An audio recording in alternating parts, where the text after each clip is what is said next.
Oh, yes, ladies and gentlemen, good morning. Happy Thursday to everybody. I hope that you are doing fine with your family. We are continuing today with episode or day number 87 of our Bible study.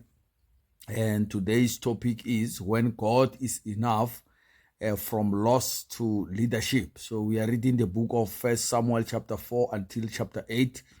And let's dive in. If you are first time to this Bible study, please go and check the previous episode. We started on the 17th of January and today is day number 87. So the aim is to complete the whole Bible in the period of a year or 12 months.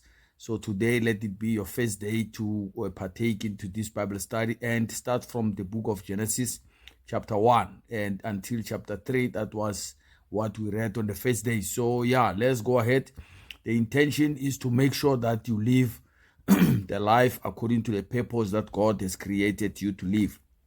So let's check the summary of today's four chapters or 5 chapters of First Samuel.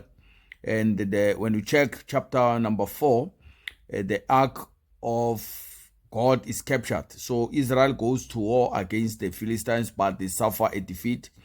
And they bring the Ark of the Covenant to the battlefield, thinking that it will guarantee them a victory.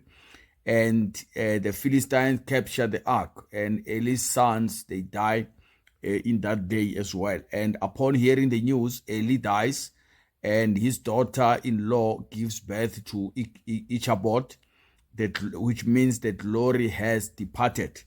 And the lesson we learn out of this first chapter is God's presence cannot be used as a formula.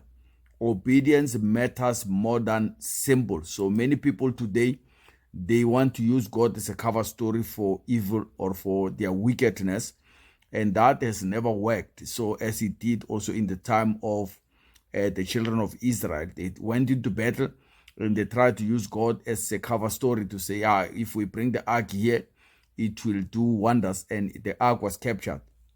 And that is what we need. We need to obey God instead of just using him as a spare wheel. So First Samuel chapter 5 until chapter 6 is talking about God's power over idols and the nations. The ark causes plagues and destruction among the Philistines. So their god Dagon falls, and the people suffer wherever the ark is taken. So the ark of God was fighting for itself, because the people that's supposed to defend, they were not there anymore.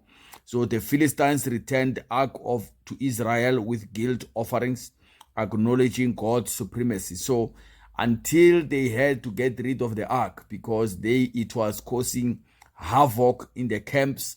Wherever they take it, the ark will fight, and people said, we do not want this anymore, send it back where it came from. And the lesson we learn out of that is God defends his own glory and reveals his power even in enemy territory. You can't take God hostage. You can't. He fight for himself, and he doesn't need us to help him. As people say, God help those who help themselves. No, he needs us to trust in him, and he can fight for himself. You don't need to defend God. When people speak bad about God, you don't need to defend. You don't need to get angry. You just need to pray and say, God, defend yourself, because you did it in a time of the ark when it was captured by the Philistines. You can do it even today. So the chapter number 7 of First Samuel, national repentance and victory. So under Samuel's leadership, Israel repents, fasts, and turns from idols. That was the cause of all this disaster that they went through. So Samuel offers a sacrifice and praise, and God gives them victory over the Philistines. And Samuel set up a stone named Ebenezer, meaning thus far the Lord has helped us. So he put the stone and say, until this far, the Lord has been with us. So the lesson we learn out of that is national revival begins with repentance and godly leadership. So for our nation to do well, we need godly leadership. If the leadership is moving far from God, or it is ruled by the devil, there is no way that the nation can be revived or can be able to do well in the presence of the Lord. So Then the last chapter of our today Bible study, which is chapter 8, Israel demands a king, another downfall. So despite Samuel's faithfulness, Israel asked for a king, for a human king to be like the other nations. So they say, no, we are not performing like other nations around us. The same thing that God said they should not do. Now they were being envious of the other nations. They say, no, we want to be like these other nations. And God allows it, but warns them of the consequences, being oppression, taxes, and loss of freedom. So when God was telling them this, they did not believe it. And he told them, you are going to be in bondage. And Samuel is grieved, but God tells him, they have not rejected you, but they have rejected me. So when people said, give us a king, they rejected God because they did not trust that God was able to lead them. Imagine that, taking yourself from freedom to slavery just because you do not want to obey.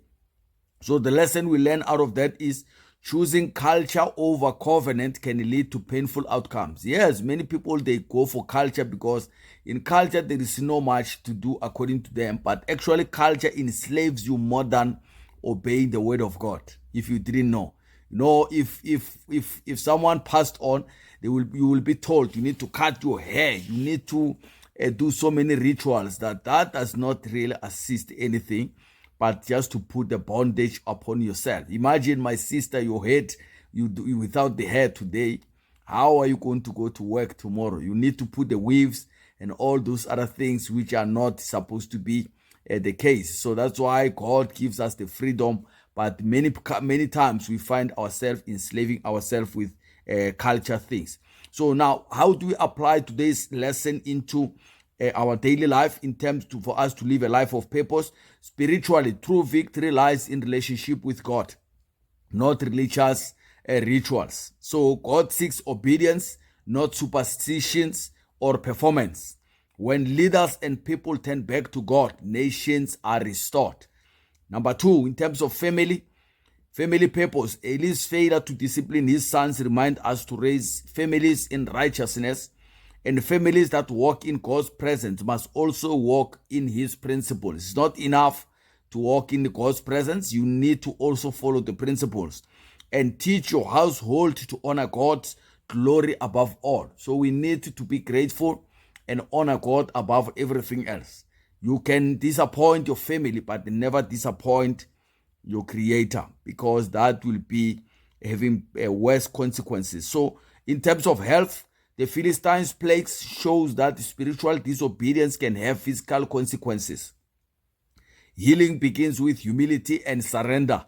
And let's care for our physical health by first aligning with the spiritual truth. For us to be well physically, we need to be aligned properly with the truth spiritually. So finally, in terms of financial purpose, the warning in 1 Samuel chapter 8 reveals how wrong leadership can burden the people financially. So God's system provides freedom, but human system often brings financial oppression. This is what is going on in the whole world. So steward your resources under God's rule, not cultural pressure. If you put your resources under God's guidance, you will not have the burdens that we have. So much trouble that many people, when they face things that are required by the culture, they don't even have financial means to meet them. And that put a lot of strain, burdens on the family financial matters. So ladies and gentlemen, let's trust in the Lord and let us live the life of purpose. You don't deserve the life you are living today. Turn to God and he will for sure return to you. Once you turn your face to him, say, Lord, here I am. I have messed up in life. He is forgiving. Even if mankind cannot forgive you, he is forgiving all the time. So let's turn to him and start to seek his guidance. And for sure, we are going to live a life of purpose. Winter is here. It's already starting to be very cold in Bloemfontein. But yeah, we know how it goes. Winter will pass and life goes on. So may God bless you. Have a great Thursday together with your family. Bye-bye.